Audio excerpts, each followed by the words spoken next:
Welcome to Shukla study point. आप सभी का हार्दिक स्वागत करता हूं मैं आपके अपने YouTube channel Shukla study point में। आज के वीडियो के माध्यम से हम home science BA first semester की मिड टर्म परीक्षा के बारे में चर्चा करेंगे कि आखिरकार होम साइंस विषय वस्तु में कौन कौन से टॉपिक से अधिक मात्रा में प्रश्न पूछे जाते हैं। अधिक मात्रा में क्या, लगभग सारे के सारे प्रश्न इन्हीं टॉपिक से ही आते हैं मिड टर्म की परीक्षा में खास करके। और सेमेस्टर परीक्षाओं के लिए यह लेक्चर भी बहुत ही ज़्यादा महत्वपूर्ण होगा, तो सभी के लिए ये बहुत ही हेल्पफुल होगा। तो आप सभी लोग अंत तक जरूर देखिएगा इसको। होम साइंस आपने लिया है, फर्स्ट सेमेस्टर में है या है, ठीक है, तो आपको परेशान होने की बिल्कुल भी आवश्यकता नहीं है। शुक्ला स्टडी पॉइंट हमेशा आपके साथ रहा है और रहेगा हमेशा। परीक्षा के अंत समय भी शुक्ला स्टडी पॉइंट के द्वारा महासंग्राम वीडियोस और मॉडल पेपर्स आपको जो है सॉल्व तरीके से आपको मिलते रहेंगे, चाहे आपकी परीक्षा ऑब्जेक्टिव होगी चाहे लिखित होगी। वैसे मिड टर्म की परीक्षा आपकी लिखित होने वाली है हर यूनिवर्सिटीज़ में, चूँकि उसमें 6 आपके लगभग प्रश्न होते हैं लिखित टाइप के, उसमें से आपको 3 प्रश्न करने होंगे। अलग अलग यूनिवर्सिटीज़ में क्या होता है, किसी में 5 प्रश्न होंगे जिनमें से 2 दीर्घ उत्तरीय होंगे, 1 करना होगा, और 3 मतलब या 4 लघु उत्तरीय होंगे जिनमें से 2 करने होंगे। ऐसा कुछ नियम वगैरह बना करके दे देंगे। तो जो भी होगा वो आप अपने हिसाब से मैनेज करिएगा कितने करने हैं और कैसे करने हैं। वो क्राइटेरिया भी शब्दों की दे देंगे। 15 पूर्णांक का यानी 15 नंबर का पूर्णांक का आपका पेपर होता है। 1 घंटे का समय मिलता है आपको, तो आप आसानी से कर सकते हैं उसके लिए। चलिए, अब होम साइंस में क्या क्या प्रश्न आने वाले हैं और किन किन टॉपिक से बनेंगे इसके बारे में थोड़ा सा जान लेते हैं। आपको बता दूं, कुछ यूनिवर्सिटीज़ में क्या है, पेपर 1 और पेपर 2 वाला फंडा है। तो जिन यूनिवर्सिटीज़ में पेपर 1 है और पेपर 2 है, तो पेपर 1 में क्या होगा, जाहिर सी बात है, पोषण के मूल तत्व जो होगा वो पेपर 1 में होगा, और ह्यूमन डेवलपमेंट यानी मानव विकास पेपर 2 में होगा। तो आपको देखिए यहाँ पर जो मैंने जो है पीले कलर के अंतर्गत आपको यहाँ पर दिखाने का प्रयास किया है, ये पेपर 2 के लिए होगा आपका, ठीक है। और वैसे मैं बात करूँ, अगर जिन यूनिवर्सिटीज़ में एक ही पेपर होता है उनके लिए बस केवल यही जो नीला कलर लिखा है उसको पढ़ लेंगे तो उनका हो जाएगा, क्योंकि ये उनके सेकंड पार्ट में आता है और यहाँ से प्रश्न नहीं आएंगे। एक आध प्रश्न हो सकता है मानव विकास से पूछ ले, तो मानव विकास के बारे में एक पढ़ लीजिएगा। बाकी बस इन्हीं टॉपिक से आपके प्रश्न आने वाले हैं। ठीक, कौन कौन से टॉपिक्स हैं ये चर्चा कर लेते हैं। तो पेपर जिनमें 2 पेपर्स होते हैं उनके लिए भी बहुत महत्वपूर्ण होगा। उनके लिए पूरा ये हरा वाला भी, मतलब कि जो पीले कलर के अंदर लिखा है इसको भी तैयार करना है, और जो नीले कलर से लिखा है इनको भी तैयार करना है। अब आइए थोड़ा सा हम चर्चा कर लेते हैं कि आखिरकार, जैसे पहला टॉपिक आपका है कि गृह विज्ञान का परिचय एवं उपयोगिता। तो गृह विज्ञान की बात की है तो गृह विज्ञान में आप सभी को पता होगा, चैप्टर 1 हमने पढ़ा दिया है। तो गृह विज्ञान का एक प्रकार से खास करके जो योगदान दिया है विद्वानों ने, इसके बारे में प्रश्न पूछा आता रहता है। तो उसके बारे में हम समझेंगे कि आखिरकार कौन कौन से प्रश्न। तो ये गृह विज्ञान का परिचय और उपयोगिता को लेकर के प्रश्न कैसे पूछेगा कि गृह विज्ञान के अध्ययन के महत्व को विस्तार पूर्वक समझाइए। यह गृह विज्ञान एक उपयोगी एवं महत्वपूर्ण विषय है। इस कथन की पुष्टि करते हुए गृह विज्ञान के महत्व एवं उपयोगिता पर प्रकाश डालिए। या गृह विज्ञान किसे कहते हैं, उसमें योगदान बताइए, ऐसे पूछेगा। तो गृह विज्ञान की बात की तो गृह विज्ञान क्या है, एक उपयोगी और व्यवहारिक एक प्रकार से महत्व रखता है, ऐसा ये विषय है। और इसके अंतर्गत आप देखते हैं घर और परिवार के सामान्य जीवन में जो तमाम सारे पक्ष होते हैं उन्हीं से संबंधित विषय वस्तु होती है। इसके अंतर्गत आप देखते हैं तमाम सारे पहलुओं पर चर्चा करते हैं, चाहे वो खास करके गृह प्रबंधन की बात हो, चाहे वो साज सज्जा की बात हो, चाहे वो भोजन की यानी पोषण की बात हो, चाहे वो चाइल्ड डेवलपमेंट की बात हो यानी विकास की बात हो, भावात्मक विकास से लेकर के शारीरिक विकास, तब ये सभी कहीं ना कहीं पे होम साइंस के ही भाग हैं। तो होम साइंस के अंतर्गत इन चीज़ों का अध्ययन हम करते हैं। तो कुल मिलाकर के ये होम साइंस का एक प्रकार से आप परिचय में दे सकते हैं। होम साइंस की अगर बात की जाए तो गृह विज्ञान मुख्य रूप से बालिकाओं की शिक्षा पाठ्यचर्या का एक अभिन्न अंग माना जाता है, और वास्तव में आज की बालिकाएं ही भावी गृहिणियां हैं, माताएं बनेगी आगे चल करके, और उन्हीं ही घर गृहस्थी का दायित्व संभालना होता है और ख़ास करके बच्चों का पालन पोषण करना होता है। तो इस स्थिति में बहुत सारी बालिकाएं ही पढ़ती हैं, लड़कियां ही पढ़ती हैं, गर्ल्स ही पढ़ती हैं होम साइंस को। तो इसीलिए उनको गृह विज्ञान अच्छे तरीके से जानना इसलिए चाहिए, चूँकि आगे चल कर के जब एक गृहिणी के रूप में आप जाएंगी, आपको अपने बच्चे का पालन पोषण करना पड़ेगा। तो उसमें क्या होगा कि आपको बहुत ज़्यादा थोड़ा सा केयरिंग और हेल्पफुल होना पड़ेगा, ताकि ये जैसा आप आज घूम रही हो स्वतंत्र होकर के, तब जब आप एक प्रकार से शादी हो जाएगी तो उतना स्वतंत्रता आपको नहीं मिल पाएगी जितना आज आपको मिल पा रही होगी। ये मैं एक प्रकार से वास्तविक चीज़ों से आपको परिचित करवा रहा हूँ। इसके अलावा गृह विज्ञान जब आप पढ़े रहेंगी तो अपने घर का, अपने पति का, अपने हर एक परिवार के सदस्यों का अच्छे तरीके से हर एक मामले में, चाहे वो फर्स्ट एड की बात हो और चाहे मैं बात करूँ खास करके उनके वो जो है उन्नत पोषण की, चाहे बात करूँ उनके अच्छे तरीके से कपड़ा पहनने के ढंग की, या कौन सा कपड़ा कब पहनना चाहिए इसके बारे में, और स्वास्थ्य के बारे में अच्छे तरीके से आप देखभाल कर सकेंगी। तो एक अच्छी गृहिणी बनने के लिए होम साइंस पढ़ना बहुत ज़रूरी है। तो होम साइंस का यह एक प्रकार से ज़रूरी होना। इसके अलावा होम साइंस की उपयोगिता मैं बताऊँ तो बहुत सारी उपयोगिता और इसका महत्व है। जैसे पहला इसका उपयोगिता ये महत्व है कि श्रम, समय और धन की बचत होती है इसमें। खास करके आप देखते हैं घर में तमाम सारे जो कार्य होते हैं उनको करते समय आप देखिएगा जो गृहिणी होती है वो बहुत ज़्यादा परेशान हो जाती है, और जो गृहिणी खास करके गृह विज्ञान को पढ़ी होंगी उनको कोई दिक्कत नहीं होती, क्योंकि उसमें कार्य सरलीकरण पढ़ाया जाता है, जिसमें आप जो है कार्य सरलीकरण में क्या पढ़ते हैं आप ये पढ़ती हैं कि मतलब कम से कम समय में कितने से कितना अधिक काम किया जा सके और कम से कम खर्च में। यानी श्रम की भी बचत होती है गृह विज्ञान पढ़ने के बाद में, समय की भी बचत होगी और धन की भी बचत होगी। पहला महत्व इसका ये। दूसरा महत्व ये होता है कि आर्थिक नियोजन में सहायता प्रदान करता है गृह विज्ञान। किसमें? आर्थिक नियोजन में सहायता प्रदान करता है। ठीक है, यानी कि आप आर्थिक नियोजन का मतलब होता है प्रयोजन या आयोजन, यानी कि कहने का मतलब ये है एक प्लानिंग। अर्थ को यानी कितना पैसा आ रहा है और कैसे कैसे उसको खर्च करना है, कितना बचाना है, ये एक प्लानिंग के तहत होता है, तो अच्छे तरीके से घर चलता है। तो आर्थिक नियोजन में गृह विज्ञान बहुत ज़रूरी होता है। इसके अलावा आहार एवं पोषण संबंधी ज्ञान अर्जित करने में सहायता प्रदान करता है। चूँकि आप देखेंगे गृहिणी जो होती है उसमें उसको पता होता है संतुलित आहार और पोषण के बारे में, एक प्रकार से वैज्ञानिक दृष्टिकोण के माध्यम से गृह विज्ञान अध्ययन करवाता, तो वो एक प्रकार से खास करके एक लड़की को, एक बालिका को पता होता है कि हाँ कैसे गृहस्थी चलानी है, कैसे घर चलाना है। तो खास करके आप देखते हैं कि आहार और पोषण संबंधी ज्ञान अर्जित करने में सहायता प्रदान करता है गृह विज्ञान, कि क्या खाना चाहिए, कैसे खाना चाहिए और क्या क्या कब कब खाना चाहिए, किस अवस्था में कौन से भोजन को लेना है और किन किन परिस्थितियों में हमको क्या क्या चीज़ें खानी चाहिए। ये सब एक प्रकार से गृहिणी को पता होता है, चूँकि वो पढ़ी लिखी होती है। इसके अलावा ऐसा नहीं कि और सब लोग पढ़े नहीं लिखे नहीं होते, पढ़े लिखे होते हैं, लेकिन गृह विज्ञान नहीं पढ़े होते, ये बात है। और गृह विज्ञान में खास करके ये सारी चीज़ें पोषण वगैरह के बारे में पूरे सिद्धांतों को समझाया जाता है। इसके अलावा क्रय विक्रय एवं बचत का ज्ञान अर्जित करने में सहायता गृह विज्ञान के द्वारा मिलती है। यानी कि कोई चीज़ अगर खरीदना होता है या बेचना होता है या फिर बचत का ज्ञान करना हुआ, तो ये सब स्त्रियाँ जो होती हैं पुरुषों की अपेक्षा अधिक जानती हैं वैसे भी। और ये क्यों ऐसा होता है? चूँकि ये लोग गृह विज्ञान पढ़ती हैं, उनका मानसिक वो जो स्ट्रक्चर है वो भी कुछ ऐसा ही सेट हो गया है। आप खरीदने वगैरह बाज़ार में जाती हैं जो लड़कियां होती हैं, तो बहुत ज़्यादा इधर उधर से बातचीत करके कम करवा लेती हैं कुछ ना कुछ दाम, जैसे कि वो बोलेगा। अच्छा, अब इसीलिए जो है ग्राहक लोग भी मतलब कि जो दुकानदार लोग हो गए हैं वो भी सजग हो गए हैं। उनको पता है चूँकि अगर लड़कियां खरीदने कोई सामान आएंगी या औरतें आएंगी तो कम ज़रूर करवाएंगी। तो वो लोग क्या करते हैं कि पहले से ही, जैसे जो 200 का होता है उसका 400 दाम पहले से बता देते हैं। अब जब पहले से 400 रुपया बताए दीन, तो अभी तीन जो है जो औरतें होती कहेंगी नहीं भैया हम 200 रुपया दिए, बस 1 को रुपया ऊपर दे ना पाई भाई, 200 रुपये का सामान है, हैं जी जी ले गई रहा हमरे इतने रुपए, इस प्रकार से बात करेंगी।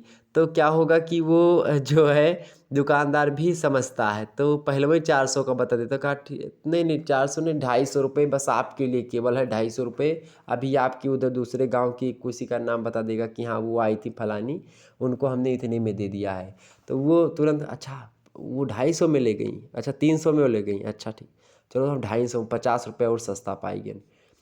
तो इस प्रकार से और 200 सब के सामान में 250 रुपये में खरीद लेके चली गई हैं। तो अब ये थोड़ा सा दुकानदार क्या हो गए, होशियार हो गए, नहीं पहले ऐसे हो जाता था, स्त्रियां कम करवा लेती थी। तो क्रय विक्रय और बचत का ज्ञान अर्जित करने में सहायता गृह विज्ञान एक प्रकार से दिलवाता है हर एक क्षेत्र में। इसके अलावा स्वास्थ्य और शरीर संबंधी ज्ञान अर्जित करने में गृह विज्ञान का महत्व है।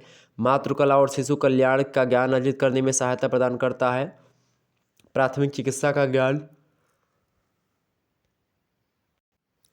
इसके अलावा जो है वो वस्त्रों को तैयार करने और उसका रख रखाव के बारे में स्त्रियां ही जानती हैं। जैसे कटाई, सिलाई, मरम्मत, बुनाई, ये सब खास करके ये गृह विज्ञान के अंतर्गत ही पढ़ा जाता है। तो गृह विज्ञान को पढ़ने के बाद में ये सारी चीज़ें हो सकती हैं। तो गृह विज्ञान का ये महत्व, ये उपयोगिताएँ हैं। शारीरिक श्रम और सामाजिक कार्यों के प्रति रुचि जागृत करना, ये भी गृह विज्ञान का कार्य है। गृह विज्ञान का व्यावसायिक महत्व भी अपना अपना है। जैसे बालवाड़ी, आंगनबाड़ी में शिक्षिका बनना, अगर आप इसको पढ़ लेंगी, प्राथमिक चिकित्सा निर्देशिका बन सकती हो, ग्राम सेविका आप बन सकती हो, परिवार नियोजन निर्देशिका बन सकती हो, और पोषण विशेषज्ञ आप बन सकती हो, गृह विज्ञान अध्यापिका बन सकती हो। तो कई सारे जो है ऑप्शंस खुले हैं आपके लिए, अगर आप जो है खास करके गृह विज्ञान की छात्रा हो तो। ठीक, तो गृह विज्ञान के ये सारे अपने अलग अलग महत्व हैं। गृह विज्ञान के बारे में अगर मैं बताऊं तो ये सब हो गए गृह विज्ञान का थोड़ा सा उपयोगिता।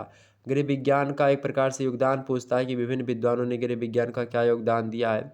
तो अलग अलग विद्वानों में जैसे कि एम.एस. स्वामीनाथन हो गए, सी.बी. गोपालन हो गए, एस.के. डे हो गए, ठीक है, रविन्द्रनाथ टैगोर हो गए। इन लोगों ने जो है गृह विज्ञान में काफ़ी भूमिका निभाई भारतीय गृह विज्ञान में। निश्चित तौर पर इनका नाम आप ध्यान रखिएगा। ओके, अगला पॉइंट आपका है कोशिका एवं ऊतक। कोशिका और ऊतक की बात करें तो ये क्या है भाई, कोशिका और ऊतक। कोशिका जो होती है शरीर की सबसे छोटी इकाई जो होती है वो कोशिका होती है। ऊतकों की अगर मैं बात करूँ तो ऊतक क्या होता है, वो कोशिका क्या होती है। कोशिका को आप लोगों ने कभी जाना है, कोशिका मुख्य रूप से दो प्रकार की होती है। ठीक है, कोशिका जो होती है वो दो प्रकार की होती है, और वनस्पति कोशिका और एक जंतु कोशिका। ठीक, ये बात भी ध्यान रखिएगा। तो और जो ऊतक होता है वो जब छोटी छोटी कोशिकाएं मिलकर के विभिन्न स्थिति में, तो वो ऊतकों का निर्माण करती हैं। अनेक कोशिकाओं के व्यवस्थित समूह को ऊतक यानी टिश्यू कहते हैं। और मानव शरीर में चार प्रकार के ऊतक पाए जाते हैं। पहला होता है उपकला ऊतक, दूसरा होता है संयोजी ऊतक, तीसरा होता है पेशीय ऊतक, और चौथा होता है तंत्रिका ऊतक। और शरीर में ऊतकों का अलग अलग महत्व भी है और कार्य भी है। ऊतक क्या करते हैं कि कोशिकाएं जो होती हैं बहुत छोटी आकार की होती है, और वे शरीर की आवश्यकता के अनुसार कार्य नहीं कर पाती हैं, और इन कार्यों को ऊतक ही जो होते हैं वो सफलतापूर्वक पूर्ण करते हैं। ठीक, इसके अलावा ऊतकों की उपस्थिति के कारण से क्या होता है कि श्रम का विभाजन होता है। इसका मतलब ये कि विभिन्न ऊतक अपने अपने विशिष्ट कार्यों को संपादित करते हैं, ये चीज़ हो गई। इसके अलावा ऊतक के जो होते हैं ये मिलकर के अंग का निर्माण करते हैं। ठीक है, और एक बड़े तथा विशिष्ट कार्य को करने में सहायता प्रदान करते हैं ऊतक जो होते हैं। इसके अलावा विभिन्न अंगों के मध्य कुछ ऊतक संयोजन का कार्य करते हैं, जैसे कि रुधिर तथा लसीका विभिन्न प्रकार के पदार्थों को एक अंग से दूसरे अंग में पहुंचाने तथा ले जाने, मतलब कि लाले ले जाने का काम करते हैं। ये एक प्रकार से कार्य होता है ऊतकों का। इसके अलावा ऊतक का और भी कार्य होता है, जैसे कि कुछ ऊतक शरीर की बाहरी वातावरण आदि से सुरक्षा करते हैं, सुरक्षा करने में सहायता देते हैं। जैसे कि उपकला ऊतक जो हैं शरीर की विशिष्ट आवरण बनाते हैं। तंत्रिका ऊतक जो होते हैं बाह्य आघातों की सूचना मस्तिष्क को देते हैं, और उसके नियमन कार्य के रूप में उन अंगों को कार्रवाई करने के लिए प्रेरित करते हैं जो कि सुरक्षा करने के योग्य होते हैं। तो इस प्रकार से आपको पता होगा कि ये सारे ऊतकों के कार्य होते हैं। इसके अलावा और भी कार्य हैं, जैसे कि अनेक ऊतक शरीर का जो विशिष्ट स्वरूप होता है उसको बनाने में सहायता करते हैं, जैसे कि कंकालीय ऊतक हो गए, पेशीय ऊतक हो गए, ये सब। ठीक, तो ये सब ऊतक के कुछ प्रकार थे, मैंने आपको बता दिए। तो ऊतक और कोशिका के बारे में समझ में आ गई। कोशिका क्या होती है, कोशिका के बारे में जानते हैं। कोशिका को अंग्रेजी में सेल कहते हैं, और कोशिका खास करके आपको पता होगा चूँकि मनुष्य का शरीर जो है वो छोटी छोटी कोशिकाओं के मिलने से ही बना है।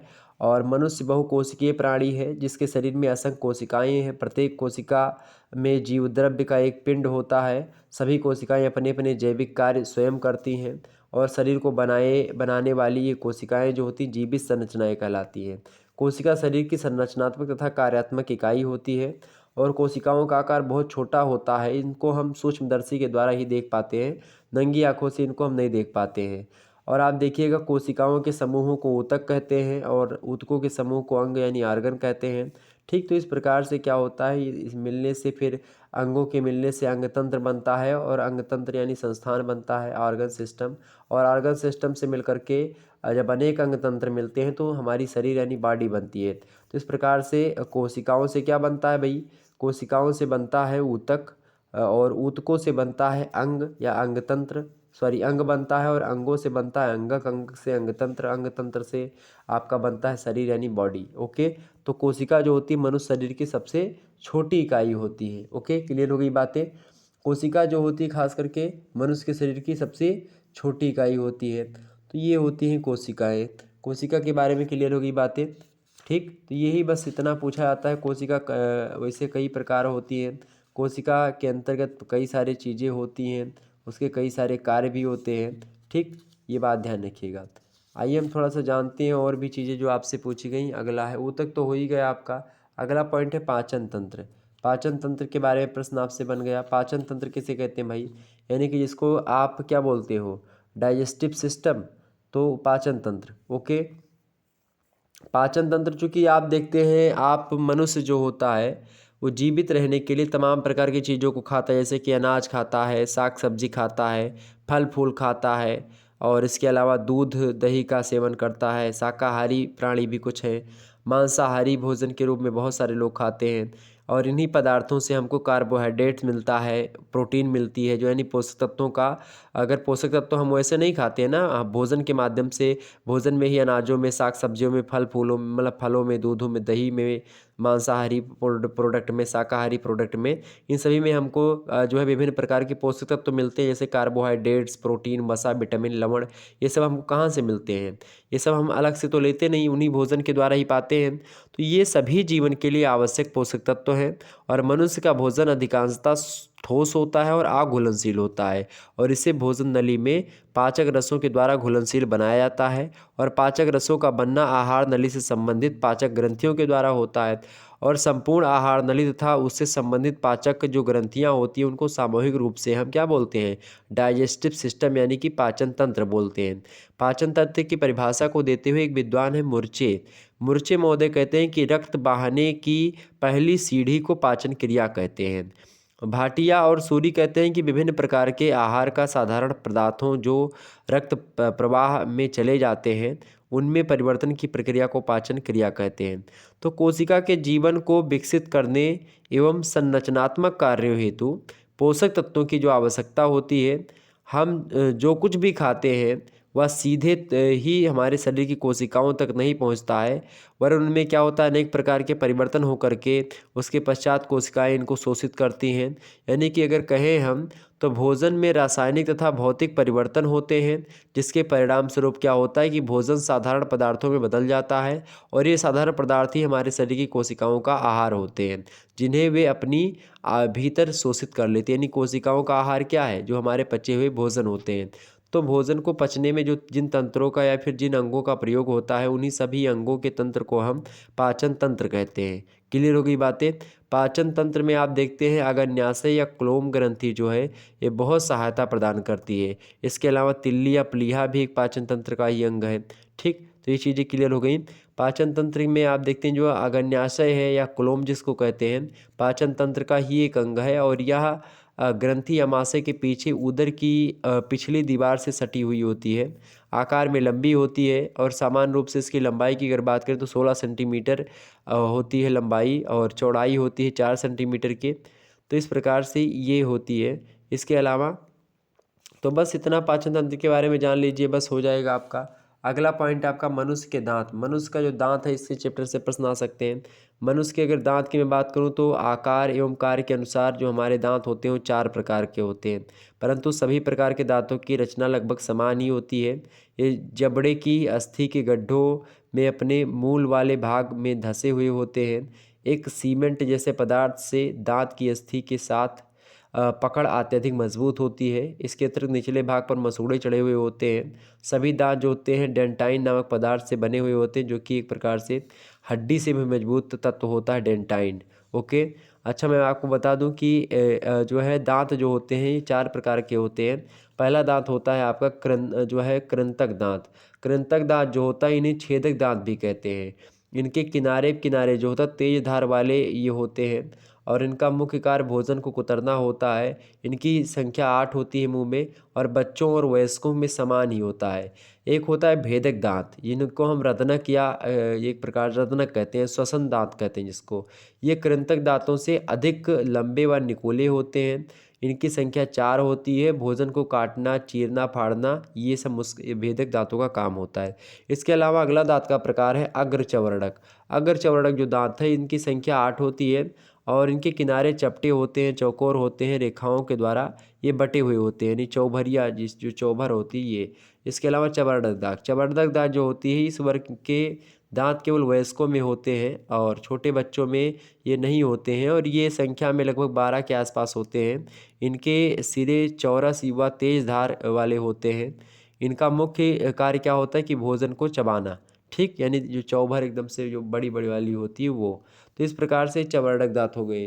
तो कृंतक और रदनक और यानी भेदक जिसको कहते हैं, ठीक है, और अगर चबरडक और चबरडक ये 4 प्रकार के दांत होते हैं। क्लियर हो गई बातें।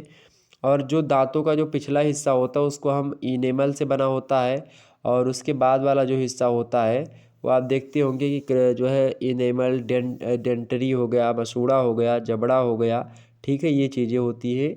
और इसमें भी आप देखते हैं जो एक प्रकार से जो डेंटाइन तत्व होता है वो बहुत मतलब कि बहुत मजबूत होता है, हड्डी से भी मजबूत होता है। ओके, क्लियर हो गई।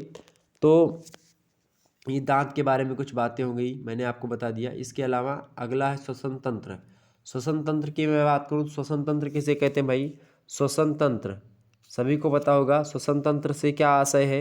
Meaning of respiratory system. तो प्रत्येक जीवधारी क्या होते हैं? जैविक सिद्धांत के अनुसार जैविक क्रियाएं करते हैं, सभी जो जितने भी जीव होते हैं, और जैविक क्रियाओं के लिए उनको ऊर्जा की आवश्यकता होती है, और ऊर्जा प्राप्त करने के लिए मनुष्य तथा अन्य जीव जंतु जो होते हैं भोजन लेते हैं, और भोजन में रासायनिक ऊर्जा विद्यमान रहती है। रासायनिक ऊर्जा को भोजन से मुक्त करने के लिए ऑक्सीजन यानी O2 की आवश्यकता होती है, और जिसे क्या करता है मनुष्य मानव जो होता है उसको वातावरण से प्राप्त करता है। और ऑक्सीजन शरीर की प्रत्येक ऊतक कोशिकाओं में पहुंच करके ग्लूकोज यानी भोजन का ऑक्सीकरण करती है, जिसके परिणाम स्वरूप भोजन से ऊर्जा मुक्त होती है, और इस प्रकार ऊर्जा का मानव अपने दैनिक जीवन में विभिन्न क्रियाओं के लिए यानी काम करने के लिए उपयोग करता है। तो इस प्रकार से आप देखते हैं, और इस क्रिया में कार्बन डाइऑक्साइड यानी CO2 गैस जो होती है वो निकलती है, जो शरीर के लिए हानिकारक होती है, और उसे शरीर से बाहर निकाल दिया जाता है ताकि शरीर को कोई कष्ट ना हो। और श्वसन एक प्रकार से ऐसी क्रिया है जिसमें कोशिकाओं के अंदर कार्बोहाइड्रेट्स, वसा, प्रोटीन और इसी प्रकार से खाद्य पदार्थ ऑक्सीकृत होते हैं, होकर के कार्बन डाइऑक्साइड, जल एवं ऊर्जा मुक्त करते हैं। यह ऊर्जा ATP के अंदर संचित हो जाती है, जिसे मनुष्य अपनी जैविक क्रियाओं में धीरे धीरे करके कम करता है। तो इस प्रकार से ये होता है। और वातावरण में ऑक्सीजन लेना और वातावरण में कार्बन डाइऑक्साइड मुक्त करने की क्रिया को गैसीय विनिमय यानी हम गैसेस एक्सचेंज बोलते हैं। गैसीय विनिमय प्रणाली के या प्राणी के रुधिर यानी कि खून जो होता है एवं वातावरण के बीच में होता है।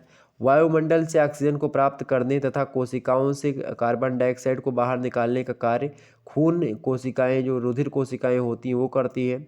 और शरीर में कुछ अंग ऐसे भी होते हैं जहाँ रुधिर को जो होती हैं कोशिकाएं जो होती हैं वो सीधे वायु से O2 ग्रहण करके और CO2 को क्या कर देती हैं, छोड़ देती हैं। और इन अंगों को क्या कहते हैं हम? श्वसन अंग या रेस्पिरेटरी ऑर्गन्स बोलते हैं। तो इस क्रिया में सहायक सभी अंगों को सामूहिक रूप से हम श्वसन तंत्र बोलते हैं। श्वसन तंत्र की बात की जाए तो हमारे दैनिक जीवन में कई सारी उपयोगिता है इसकी। मानव जीवन के अस्तित्व को बनाए रखने में श्वसन की आवश्यकता है। अगर श्वसन नहीं करता मनुष्य तो मृत्यु को प्राप्त हो जाएगा, ये बात ध्यान रखिए। पहली बात। दूसरी बात, रक्त में गैसों के अनुपात को उचित बनाए रखना भी एक प्रकार से ये श्वसन का ही कार्य है। इसके अलावा व्यर्थ पदार्थों को त्याग मतलब व्यर्थ पदार्थों का त्याग करना ये भी मतलब कि श्वसन का ही कार्य होता है, श्वसन तंत्र का। इसके अलावा शरीर के ताप को नियंत्रित करना ये भी श्वसन क्रिया का है, चयापचय क्रिया के दौरान ही आप देखते हैं तो ये होता है। इसके अलावा शरीर में जल के संतुलन को बनाए रखना ये भी खास करके श्वसन तंत्र का ही एक प्रकार से क्या होता है, एक प्रकार से मतलब महत्व होता है इसका, ठीक है, उपयोगिता होती है। ये चीज़ क्लियर हो गई। तो श्वसन तंत्र के बारे में क्लियर हो गई, यानी कि जो सांस लेने में जिनका जिनका प्रयोग हम करते हैं वो श्वसन तंत्र कहलाते हैं। ठीक, क्लियर हो गई बातें। श्वसन तंत्र के कई सारे अंग हैं जैसे कि नासिका एवं नासा मार्ग जिसको आप कहते हैं नोज या नेजल पैसेज जो होता है वो। इसके अलावा स्वरयंत्र यानी कि जो है लारेंग, ठीक है, यानी कि जो है लारनेक्स। इसके अलावा श्वास नली जो होती है विंड पाइप जिसको बोलते हैं, या फिर श्वास नली या फिर ब्रोंकस जिसको कहते हैं वो, फुफ्फुस या फिर फेफड़े जो होते हैं। तो ये सब खास करके क्या है,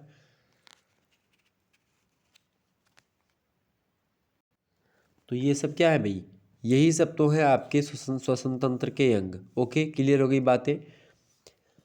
आगे समझते हैं हम अगला। अब चैप्टर आपका मतलब कि अगला जो पॉइंट्स आ जाएगा आपका, वो है मानव विकास, यानी कि ह्यूमन डेवलपमेंट, यानी मानव का विकास जो होता है वो कैसे होता है और क्यों होता है। ठीक, मानव विकास के बारे में थोड़ा सा जान लेना परम आवश्यक है आपको, क्योंकि इससे क्या होता है। अगला टॉपिक आपका क्या कौन सा भाई? अगला टॉपिक है आपका जो है मानव विकास यानी ह्यूमन डेवलपमेंट। ह्यूमन डेवलपमेंट की अगर मैं बात करूं तो ये आपसे पूछा जाएगा कि मानव विकास से आप क्या समझते हैं, मानव विकास के सिद्धांत की विवेचना कीजिए, ऐसे प्रश्न पूछेगा। तो आप क्या बताएंगे, किस तरीके से अपने प्रश्न का उत्तर देंगे? तो देखिए, मानव विकास की अगर मैं बात करूँ तो क्या होता है, ह्यूमन डेवलपमेंट इसको अंग्रेजी में कहते हैं। ठीक है, यानी मनुष्य, चूंकि आप देखते हैं संपूर्ण काल में विभिन्न अवस्थाओं से मनुष्य गुजरता है जीवन से मृत्यु के बीच में, और उसमें बुद्धि का विकास होता है और उसके तमाम प्रकार की क्रियाओं का विकास होता है, शारीरिक विकास होता है, ज्ञान का विकास होता है, भाषा का विकास होता है। ठीक, तो ये सब होते हैं मनुष्य के विकास। तो खास करके आप देखेंगे इसकी परिभाषा को देते हुए शैली वेंडकोस जो ओल्डस हैं वो कहते हैं कि मानव विकास का क्षेत्र मनोवैज्ञानिक शोधों की वह शाखा है जो मानव का गर्भाधान से मृत्यु तक वैज्ञानिक अध्ययन करता है। पहली परिभाषा। दूसरी परिभाषा डायना ई पेपलिया महोदय की है, महोदया की। वो कहते हैं कि मानव विकास व्यक्ति कैसे परिवर्तित होते हैं, मानव विकास व्यक्ति कैसे परिवर्तित होते हैं तथा लंबे समय तक वे इसी प्रकार कैसे बने रहते हैं, उसी का वैज्ञानिक अध्ययन करता है जो मानव विकास होता है वो। कुल मिलाकर के गर्भावस्था से लेकर के मृत्यु तक की जो संपूर्ण जीवन की अवधि होती है, जीवन का जो समय होता है पूरे के पूरे, उसमें होने वाले विकास और व्यवहार का वैज्ञानिक अध्ययन ही क्या कहलाता है, मानव विकास कहलाता है। सिंपल हो गया, आपका समझ में आ गया। तो मानव विकास के कई सारे सिद्धांत भी हैं। तो जैसे कि पहला सिद्धांत है कि विकास अवस्थाओं के द्वारा अग्रसर होता है। दूसरा सिद्धांत है कि विकास परिपक्वता और जो है अधिगम के फलस्वरूप होता है। तीसरा सिद्धांत है कि विकास के प्रतिमानों की भविष्यवाणी की जा सकती है। तो ये कई सारी चीज़ें हैं जो कि मानव भूगोल के मतलब मानव विकास के क्या हैं, सिद्धांत हैं। ओके, इसमें और भी सारे सिद्धांत जैसे कि विकास का एक निश्चित क्रम होता है। इसके अलावा आप देखते हैं विकास सामान्य से विशिष्ट की ओर होता है। विभिन्न भागों में विकास की गति भिन्न भिन्न होती है। विकास एक निरंतर चलने वाली प्रक्रिया है। ठीक, तो ये सब विकास के बारे में चीज़ें थी, मानव विकास के बारे में। विकास और मानव विकास दोनों अलग अलग बातें हैं। विकास किसी मतलब कि जब मानव की बात करता हूँ तो पर्टिकुलर हो जाता है। जब मैं किसी जो है विकास की बात करता हूँ तो उसमें बाल विकास, मानव विकास, कई सारी चीज़ें। तो अगला पॉइंट हम समझेंगे बाल विकास के बारे में कि बाल विकास का क्या क्या नियम है, बाल विकास किसे कहते हैं। तो बाल विकास की जब क्या होता है कि बालक का विकास हो रहा होता है, बालक चूँकि जब पढ़ेगा तो उसका शारीरिक विकास भी होगा, छोटा होगा, मानसिक विकास भी होगा, ह्यूमन डेवलपमेंट भी, यानी पूरा का पूरा उसको क्या होगा, ये सारी चीज़ों को जानना पड़ेगा कि आखिरकार विकास किसे कहते हैं और ख़ास करके बाल विकास किसे कहते हैं। तो बाल विकास में क्या होता है कि बच्चा छोटा छोटा रहते हुए किस तरीके से उसका विकास होता है, चाहे शारीरिक विकास करूँ, चाहे मैं जो एक प्रकार से और भी विकासों के बारे में बताऊँ। ठीक, तो विकास एक क्या है, सबसे पहली बात बाल विकास के नियमों की, तो सबसे पहला नियम ये है कि बाल विकास क्या है। बाल मतलब विकास एक अनवरत प्रक्रिया है, हमेशा चलने वाली प्रक्रिया है। और इसके अलावा विकास की निश्चित प्रतिरूप एक क्रम होता है विकास का। ठीक, यानी डॉक्टर विमला शर्मा कहते हैं कि प्रत्येक नस्ल अथवा जाति, चाहे इसका संबंध मानव समाज से हो अथवा पशु समाज से हो, उसका जो है विकास एक विशिष्ट क्रम में चलता है। तो ये होता है एक प्रकार से विकास का एक निश्चित प्रतिरूप का क्रम होता है, और ये बाल विकास के नियम है। इसके अलावा तीसरा नियम है कि विकास समान की विशेष मतलब कि विकास जो होता है सामान्य से विशेष की ओर होता है। इसके अलावा विकास में व्यक्तिगत भेद स्थिर होते हैं। इसके अलावा आप देखेंगे शरीर के विभिन्न अंगों के विकास की जो विभिन्न गति होती है वो। तो ये सब क्या है, इसके नियम है बाल विकास के। इसके अलावा अगला नियम है कि विकास होने वाले अधिकांश गुण परस्पर संबंधित होते हैं, और प्रत्येक विकासात्मक अवस्था जो होती है उसकी अपनी विशेषताएं होती है। ये बात भी ध्यान रखिएगा। तो ये सब बाल विकास के नियम है। ओके, क्लियर हो गई बातें। इसके अलावा विकास जो है प्रकथनीय बाल विकास क्रम मनुष्य मात्र के लिए विकास क्रम में सामंजस्य रखता है, ये भी इसका नियम है। और इसके अलावा अगला नियम है बालक का विकास उसकी कम प्रवृत्ति के अनुसार होता है। तो इस प्रकार से विकास के सिद्ध नियम वगैरह बताए इन्होंने। इसके अलावा बात की जाए अगला जो आपका है भाषा के बारे में। अब भाषा का विकास भी होता है, यानी कि लैंग्वेज डेवलपमेंट जिसको आप कहते हैं। हरलाख महोदय इसकी परिभाषा को देते हुए कहते हैं भाषा विकास के बारे में कि दूसरे व्यक्तियों के समक्ष अपने विचारों या अपने विचार व्यक्त करने की जो शक्ति या क्षमता होती है उसी को भाषा कहते हैं। और अन्य लोगों के साथ संपर्क में जो है ब्राउन फील्ड कहते हैं कि अन्य लोगों के साथ संपर्क स्थापित करने की जो क्रिया होती है उसी को भाषा कहते हैं। ठीक। और इसके अलावा आप देखते हैं और भी तमाम सारे लोगों ने परिभाषा दी, जैसे कि स्टार्ट कहते हैं कि व्यापक अर्थ में या व्यापक अर्थों में भाषा का आशय निसंदेह ऐसे साधन से है जिसके द्वारा अर्थ एवं भाव का लोगों के बीच में क्या होता है, संप्रेषण होगा या होता है। तो ये सब भाषा के बारे में। भाषा के विकास में परिवार की भी बहुत महत्वपूर्ण भूमिका होती है, यानी जिस परिवार में बच्चा रहता है उस परिवार की जो भाषा होती है वो सीखता जाता है शुरू में ही। तो ये सब होते हैं एक प्रकार से भाषा के विकास के बारे में। भाषा के विकास में सबसे महत्वपूर्ण योगदान घर का ही होता है, ठीक, परिवार का ही होता है। तो क्लियर होगी बातें। तो ये सारी चीज़ें थोड़ी थोड़ी मैंने बता दी आपको, थोड़ा दिमाग आइडिया लग गया होगा कैसे कैसे लिखना है। बहुत सरल होता है, आसानी से आप लिख पाएंगे, कोई दिक्कत की बात नहीं होगी। अगर कोई दिक्कत होती है तो फटाफट से आप लोग कमेंट करिएगा, अगर कोई दिक्कत होती तो बताइएगा कमेंट करके, ठीक है। तो एग्ज़ाम में प्रश्न भी थोड़ा सा हल्के ही आते हैं, ऐसी बात नहीं कि मिड टर्म में आपकी बहुत कठिन परीक्षा हो जाएगी। अगर मतलब प्रश्न जो भी आएंगे तो आप बताने का प्रयास करेंगे, बाकी कोई दिक्कत की बात है ही नहीं है। बाकी आप फर्स्ट सेमेस्टर का जो हमने मॉडल पेपर दिया आप लोगों को, तो आप उसको ज़रूर देख लीजिएगा। फर्स्ट सेमेस्टर 2022 का मॉडल पेपर ऑलरेडी हमने ऑब्जेक्टिव का और लिखित का दे दिया, तो लिखित वाला देख लीजिएगा। आप सभी के लिए बहुत ज़्यादा बेस्ट है, क्योंकि उससे बहुत ज़्यादा प्रश्न बनने वाले हैं, उसमें प्रश्नों के उत्तर को बताने का प्रयास किया गया है। तो आप उन वीडियोज़ को देख लीजिएगा। 2022 वाले हमारे मॉडल पेपर हैं, ख़ास करके बीए फर्स्ट सेमेस्टर गृह विज्ञान के, तो आप लोग देख लीजिएगा उनको, बहुत ही हेल्पफुल होंगे वो, ठीक है। और बाकी ये वीडियो तो आपकी कुछ रिवीजन के तौर पर मैंने दे ही दिया। चलिए फिर मिलते हैं नेक्स्ट वीडियो में इसी प्रकार से अन्य वीडियो के साथ। तब तक के लिए जय हिंद जय भारत। हमारे साथ जुड़ने के लिए इसी प्रकार से अपना प्यार हमेशा बना रखिएगा। धन्यवाद। मिलते हैं नेक्स्ट वीडियो में। गुड नाइट सभी को, good night all of you.